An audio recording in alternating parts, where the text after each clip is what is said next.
రాష్ట్ర ప్రభుత్వం చేపట్టిన కార్యక్రమాలపై అపోహలు సృష్టిస్తున్నారని డిప్యూటీ సీఎం భట్టి విక్రమార్క ఆగ్రహం వ్యక్తం చేశారు.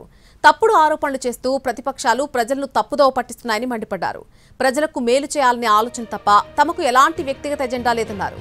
2014 నుంచి 2023 ఈ మధ్య కాలంలో హైదరాబాద్ చుట్టుపక్కల ప్రాంతాల్లో ఆక్రమణకు గురైన చెరువుల వివరాలను అధికారులతో కలిసి పవర్ పాయింట్ ప్రెజెంటేషన్ ద్వారా వివరించారు భట్టి విక్రమార్క. తమది ప్రజాప్రభుత్వమని, ప్రభుత్వంపై ప్రతిపక్షాల ఆరోపణలు నిరాధారమైనవని అన్నారు.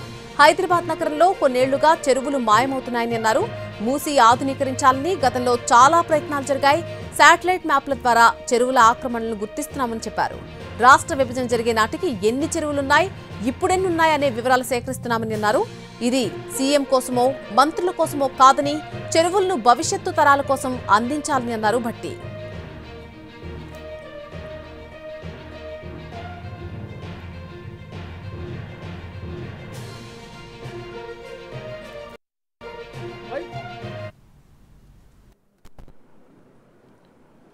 కూల్చడానికి ఎవరికి ఇష్టం ఉండదు,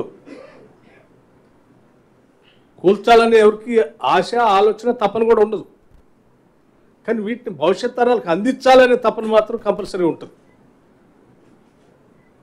పాలకులు కనీస బాధ్యత మనం కోరి కొట్లాడి తెచ్చుకున్న రాష్ట్రం ఇది.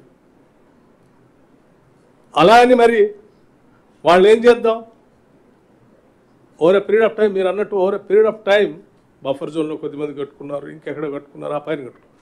రైట్, అట్లీస్ట్ చెరువు గర్భంలో ఇప్పటివరకు ఏనుంచారు కట్టకుండా ఆపుకోవాలి కదా. కోసం చేసే చిన్న ప్రయత్నం చేస్తూ ఉన్నారు. లేదు అసలు చేయొద్దు, చెరువులు ఏమైపోయినా పర్లేదు, వాళ్ళు